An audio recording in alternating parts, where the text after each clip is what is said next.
everybody, welcome to my channel Tansuman Classes and Class 7. Welcome to all to my channel. And today we start the chapter number 8 in geography, and the name of the chapter is natural vegetation and wildlife.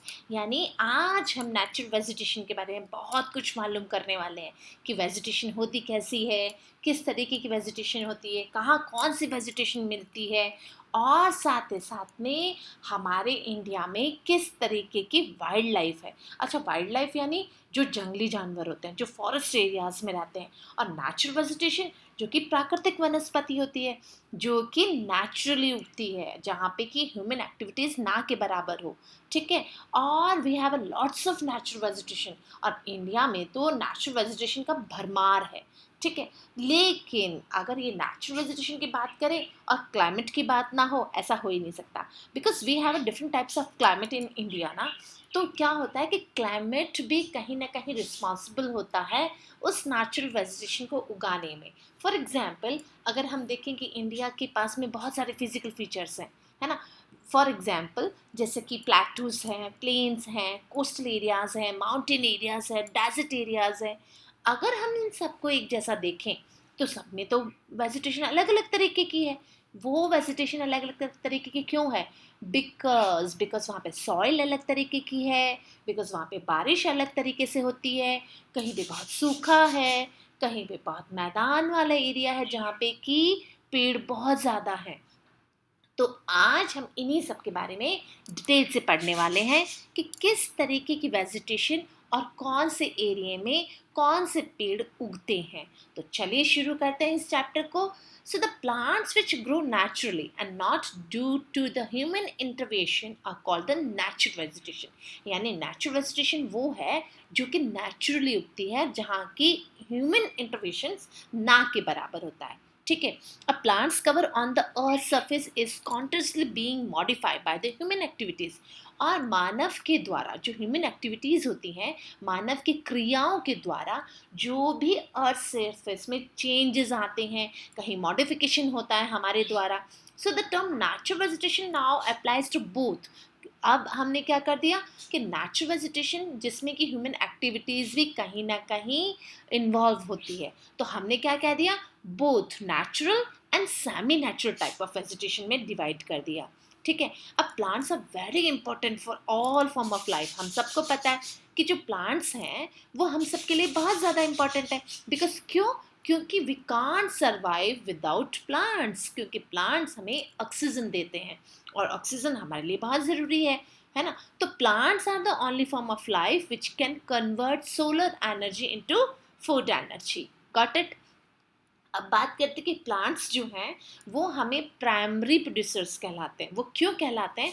Because animals and human जो होते हैं ना बेटा, वो किस पे depend करते हैं? वो प्लांट्स पे डिपेंड करते हैं। तो अब आप ये देखिए कि प्लांट्स जो हैं वो हमें क्या क्या दे देते हैं। सो प्लांट्स हमें बहुत कुछ दे देते हैं, लेकिन प्लांट्स को सरवाइव करने के लिए भी बहुत कुछ चीज़ों की ज़रूरत होती है। और वो क्या है?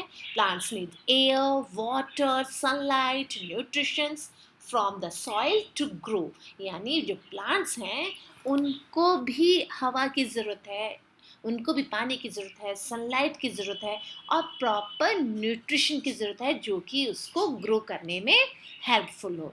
तो हम आज की बात करते हैं कि अगर जैसे प्लांट्स जो हैं वो अलग अलग जगह अलग अलग तरीके के पाए जाते हैं, and we have a large variety of plants. हमारे पास में प्लांट्स की बहुत सारी वैरायटी है। चलिए इसके बारे में पढ़ते हैं कि कैसी वैरायटी है।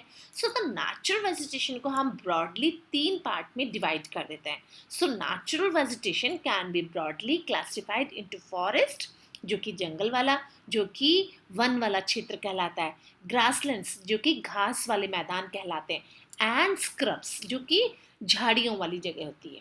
ठीक है, अब ये डिस्ट्रीब्यूशन अगर हम बात करें तो natural vegetation are primarily determined by the climatic condition also. यानी किसी भी जगह का क्लाइमेट जो होता है ना, वो नेचुरल वेजिटेशन को बहुत इफेक्ट करता है। वो किस तरीके से करता है, आप देखिए, forest grow well in a hot and humid climate. यानी जो फॉरेस्ट होता है ना, वो कहाँ पे ज़्यादा उगते हैं, वो हॉट और ह्यूमिड एरिया में ज़्यादा उगते हैं।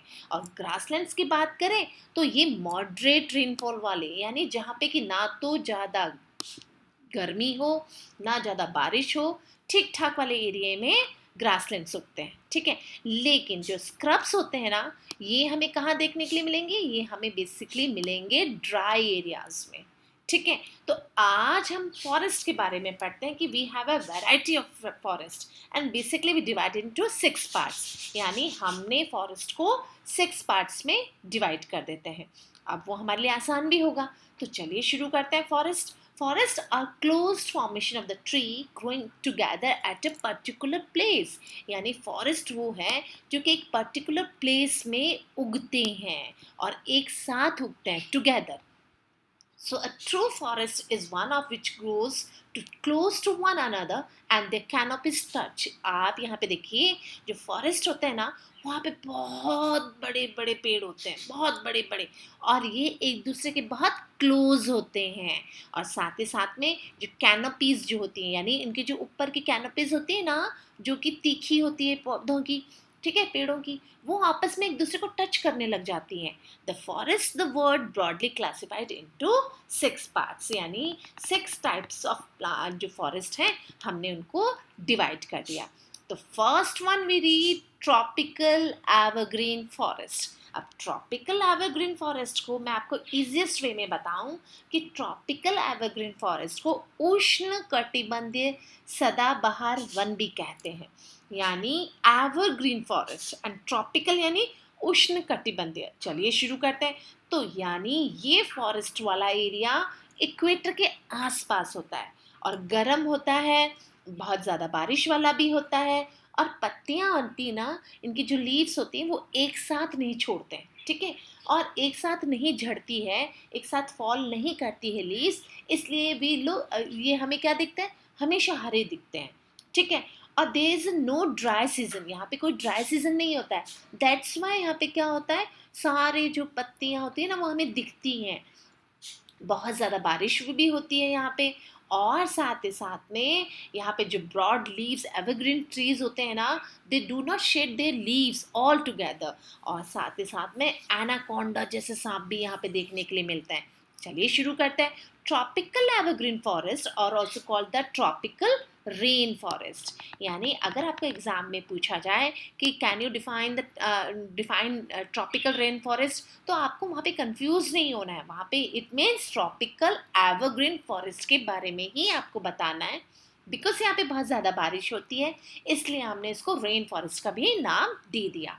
These forest are found in the Amazon basin of South America और कॉन्गो बेसिन ऑफ अफ्रीका और द एशियन कंट्रीज। यानी ये हमें कहाँ देखने के लिए मिल जाएंगे, ये हमें अमेजन बेसिन में देखने के लिए मिल जाएंगे, कॉन्गो बेसिन पे मिल जाएंगे, और एशिया की कुछ कंट्रीज में भी ये हमें देखने के लिए मिलते हैं। So these area experience a hot and humid climate through out the year. और यहाँ पे थ्रू आउट द ईयर यानी पूरे साल हॉट और ह्यूमिड यानी चिपचिपा और आर्द्र वाला मौसम रहता है। So it helps to grow the thick vegetation as may 50 species of the trees are a hectare of land। यानी यहाँ पे जो वेजिटेशन है ना, वो उसमें बहुत सारी वैरायटी हमें देखने के लिए मिल जाती है, और जो वेजिटेशन है वो अलग अलग तरीके की मिलती है। So there is no dry season, यहाँ पे कोई ड्राई सीजन नहीं मिलता है, जैसे कि मैंने आपको स्टार्टिंग में बताया था।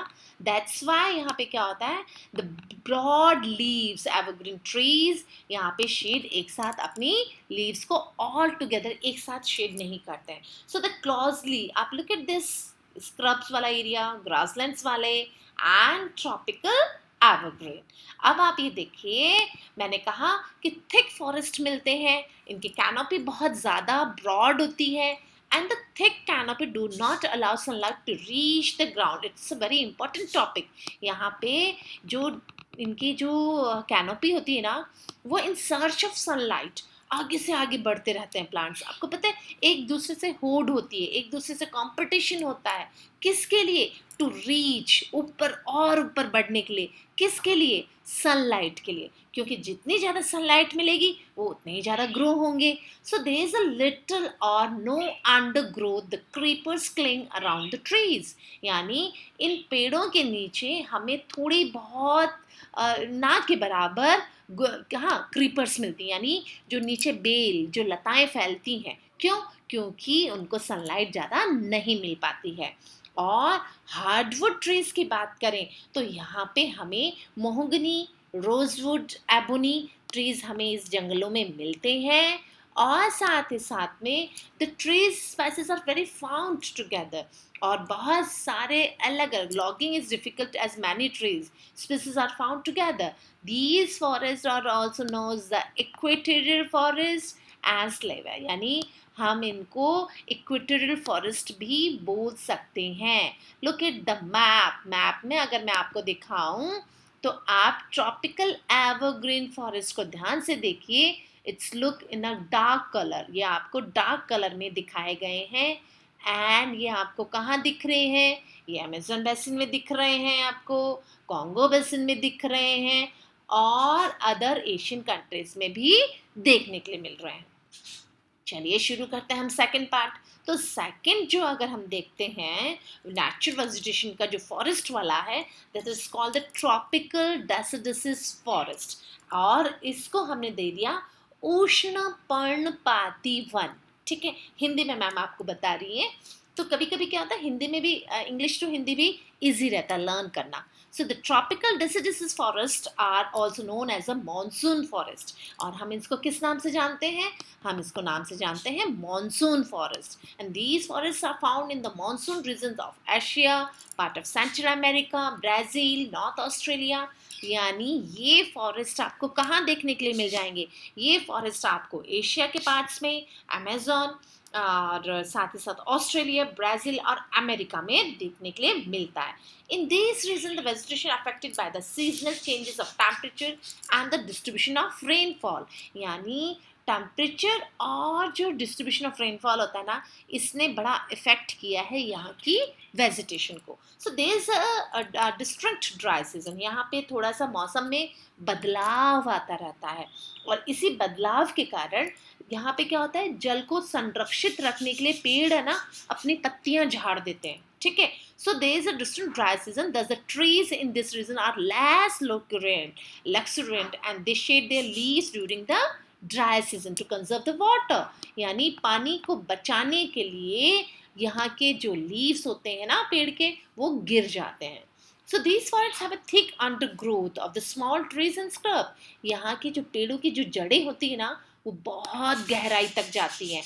And the trees are less dense and medium height. और ठीक ठाक हाइट होती है. और इनमें से अगर हम देखें तो इनमें से साल, teak, palm, shisham, sandalwood and neem are some valuable hardwood trees found in the tropical deciduous forest. यानी यहाँ पे इस तरीके के जो वुड हैं और जो प्लांट्स हैं वो देखने के लिए मिलते हैं. So there are also dense thickest of the bamboos. यहाँ पे mangrove trees are also found in the swamp of the deltaic region. यानी डेल्टा रीजन में आपको मैंग्रोव ट्रीज भी मिल जाएंगे देखने के लिए, और साथ ही साथ में बैम्बूज भी आपको बहुत बड़ी मात्रा में देखने के लिए मिलेगा. So the wood from these forest are very useful for making furniture. और यहाँ की जो लकड़ी है वो फर्नीचर बनाने में बहुत ज़्यादा यूज़ होती है.